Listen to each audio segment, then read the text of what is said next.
लहानपणी जशी तुमची आजी तुम्हाला गोष्टी सांगायची, तसंच मी पण आज तुम्हाला गोष्टी सांगणार आहे.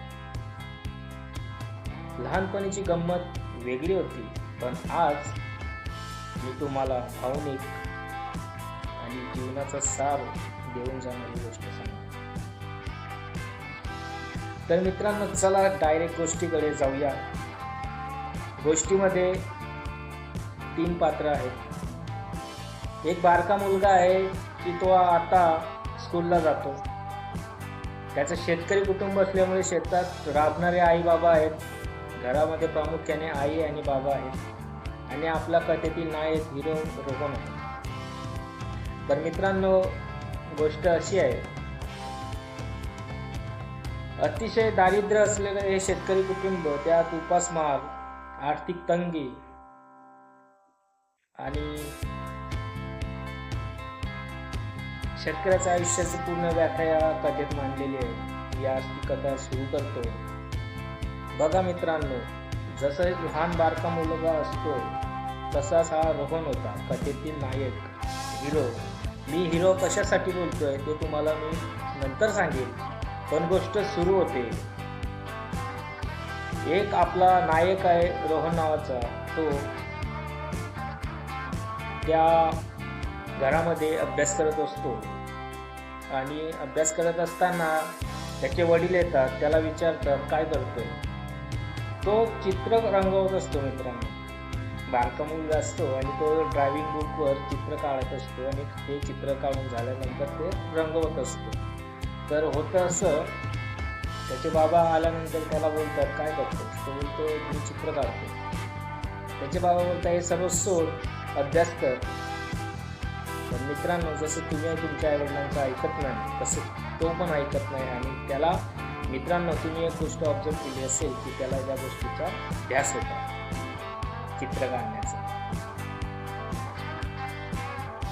आणि होतं असं, काळ बदलतो. तुम्हाला माहीत असेल, काळ कोणासाठी थांबत नाही, वेळ काळ कोणासाठी अजूनपर्यंत थांबली नाही, तुमच्यासाठी पण नाही आणि माझ्यासाठी पण नाही. म्हणून वेळेचं गणित, वेळेच्या समीकरणात जो बदल होतो त्याला आपण ॲक्सेप्ट करायला पाहिजे मित्रांनो. तर होतं असं, दिवसेंदिवस जातात, वर्ष जातं. एक दिवस रोहनच्या आयुष्यात असा येतो की तो ज्या गावात राहत असतो, त्या गावात एक कार्यक्रम, एक समारंभ किंवा काहीतरी असेल, ते राबवलं जातं. त्यात जसं एक कार्यक्रमाचे म्हणजे कार्यक्रम होतो ना, त्या कार्यक्रमामध्ये एक असं ठेवलं जातं की चित्रकलेची स्पर्धा आयोजित केली जाते.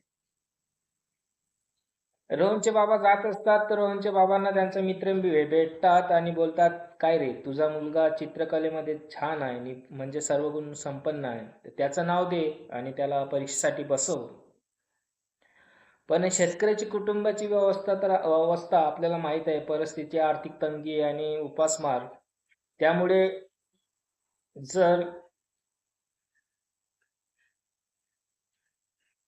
हालाकीची परिस्थिती असताना त्याचे वडील विचार करत घरी येतात, रोहनला जवळ घेतात, मिठी मारतात आणि सांगतात, बाळा, तुला ज्या गोष्टीची आवड आहे, ध्यास आहे, छंद आहे, त्या गोष्टीला मी परवानगी देतो, पण तू करशील काय? पण आपली परिस्थिती एका बाजूला, आपण भलं मोठं, म्हणजे आर्थिक प्रॉब्लेम आहे, आपल्याकडे कलर नाही, काही नाही. तर रोहन, ते बारकं मुलगा, तो त्याला कळत नाही. तो हसत मुखाने बोलतो, पप्पा मी जाईल, मी परीक्षेत बसेल, कारण मला चित्र काढायला खूप आवडतं. रात्र होते, दिवस उगवतो. मुलं त्या कार्यक्रमाच्या ठिकाणी जमतात. रोहनचे पप्पा पण त्याला घेऊन त्या ठिकाणी जातात आणि त्याला परीक्षा हॉलमध्ये जाण्याच्या आधी सांगतात, बेटा बेटा आपल्याकडे तर कलर वगैरे नाही, सर्व साधन सामग्री नाही, मग कसं देणार तू पेपर? तेवढ्यात त्या रोहनचे पप्पा असतात, त्यांचे मित्र येतात आणि त्या रोहनला कलर वगैरे देतात. आता चमत्कार असा होतो की त्या चित्रकलेच्या स्पर्धेत रोहन सहभाग घेतो आणि हॉलमध्ये जातो. ज्यावेळी जात असतो त्याच्या मनामध्ये, त्याच्या मेंदूमध्ये किंवा त्याच्या आतल्या विसंगती घडत असते, की मला आवड कलेची आहे, मला आवड छंद आहे, मला कलेचा सर्व ध्यास आहे. पण माझी परिस्थिती एवढी वाईट आहे, की मी आज सक्षम नाही किंवा माझी फॅमिली सक्षम नाही त्या गोष्टीसाठी. बघा मित्रांनो, किती छान म्हणजे बारका मुलगा आहे, पण तो विचार करतोय. त्याला आवड त्या गोष्टीची आहे. एकीकडे त्याचं मन असं दुखतंय, की माझ्या वडिलांनी मला परवानगी दिली परीक्षेत बसण्यासाठी, पण त्या गोष्टी लागणार होत्या बेसिक कलर, खडू कलर काय असेल ते. ते माझ्याकडे नाहीत. माझं हे दुर्दैव की माझ्याकडे नाही. तर होतं असं, तो परीक्षेत बसतो, सहभाग घेतो. हॉलमध्ये बसल्यानंतर त्याच्या पुढ्यात जो पेपर येतो, तो पूर्ण ब्लँक पेपर बघून त्याला जो आजपर्यंत त्या परिस्थितीशी स्ट्रगल केलेला आहे त्याने, ते दिसते. की आमची परिस्थिती गरीब आहे, हे सर्व गोष्टी त्याला आठवायला सुरुवात होतात. आणि ज्या गोष्टी त्याने फेस केल्या असतात मित्रांनो, त्याच गोष्टी तो चित्रेच्या थ्रू त्या ब्लँक पेजवर मांडतो. बघा मित्रांनो, आता तुम्हाला वाटत असेल पुढे काय झालं असेल तर तुम्ही मला कमेंट्समध्ये कळवा. पण चमत्कार कधी कधी होतो मित्र. त्या बारक्याने जे दुःख झेललेलं असतं, ज्या परिस्थितीतून तो आला असतो, ती परिस्थिती त्याला असं काही करवते की भविष्यात तो मोठा होणारच. आणि तसंच होतं. त्याच्या ज्या फेस केलेल्या ज्या प्रॉब्लेम्स असतात, लहानपण गेलं असतं अडचणीच्या काळात, त्या चित्र त्या परिस्थितीचं काढतो. चित्र असं असतं की त्याची आई शेतात जाते, काम करते, बाप पण काम करतोय. खाण्यासाठी 2 अन्नाचा कण नाही घरात. ते चित्र तो सर्व त्या ब्लँक पेजवर मांडतो. आणि चमत्कार मी बोललो मगाशी की होतो. तो त्या परीक्षेमध्ये विजयी होतो आणि त्याचा पहिला क्रमांक येतो. पहिला क्रमांक आल्यानंतर त्याला त्याचा आनंद गगनात मावत नाही मित्र. आणि त्याने एवढं स्ट्रगल केलं असतं ना रे, की त्याला भरून आलं असतं. तो जातो आणि त्याच्या बाबांना मिठी मारतो. त्याच्या बाबांचे डोळे पाणावलेले असतात. कारण आपला मुलगा म्हणजे प्रावीण्य आहे त्या क्षेत्रामध्ये आणि आज त्याने नंबर पण मिळवलेला. आजकालचं तरुण असतात तर परिस्थितीला नाव ठेवली असती की माझी परिस्थिती अशी आहे. माझ्याकडे कपडे नाहीत, माझ्याकडे खडू कलर नाहीत, माझ्याकडे काहीच नाही. आजचा तरुण परिस्थितीला दोष देण्यामध्ये एक नंबर आहे मित्रांनो. पण आपला हा कथेतील रोहन हा जीवनातला गोष्ट जर काल्पनिक असली तरी जीवनाचा सार शिकवून जाते मित्रांनो. चला आपल्या स्टोरीकडे जाऊया. आजचा तरुण तर व्यसनाधीन पण आहे. मी बरेच वेळा व्हिडिओ केलेला आहे, बघून घ्या.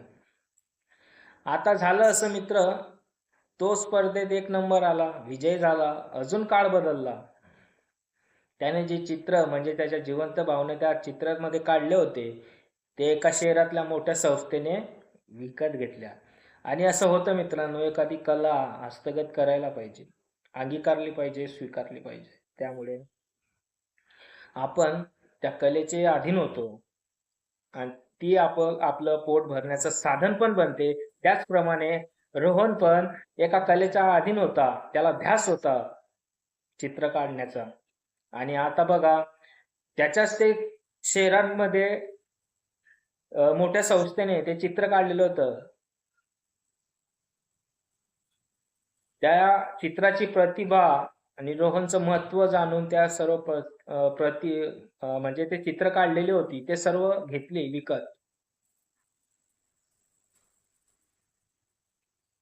आणि एखाद्या आर्ट गॅलरीमध्ये म्हणजे ते लावतात, जिथे मोठमोठी पेंटिंग्स वगैरे लावतात. त्याचप्रमाणे रोहनची पण एका शहरातल्या पेंटिंगमध्ये गॅलरीमध्ये ती चित्र लावण्यात आली. आता हा जो रोहन आहे, अजून बराच काळ लोटला मित्रांनो. त्या काळ लोटण्यामध्ये मित्रांनो असं आहे ना, सक्सेस एकदा मिळतं, सक्सेस एकदा मिळतं, अपयश आयुष्यामध्ये वारंवार येत असतात.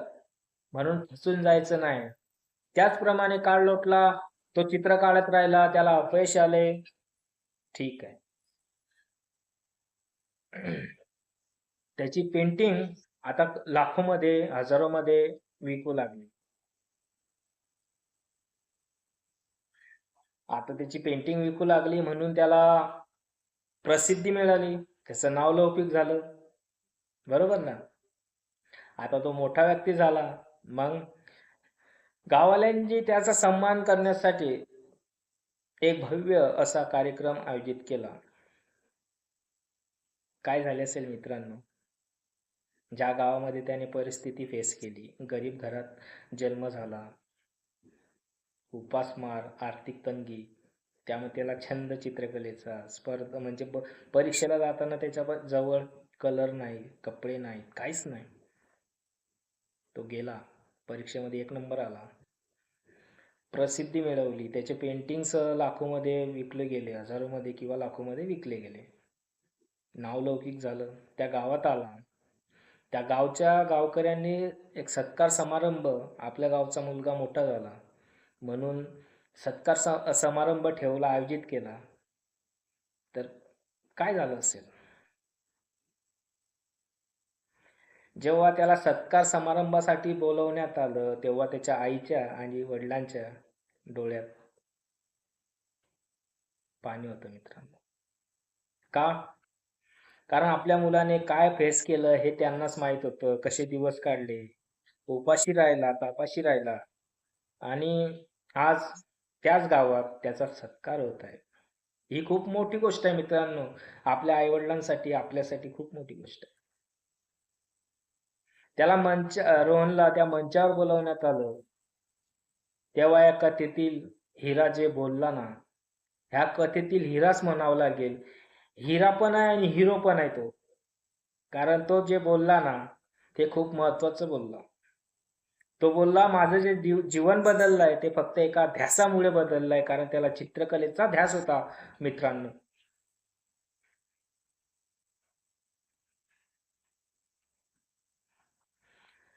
कारण ध्यास अशी आज्ञा आहे मित्रांनो, की तुमच्या निगेटिव्ह विचारांना तर जाळून खाक करून टाकते.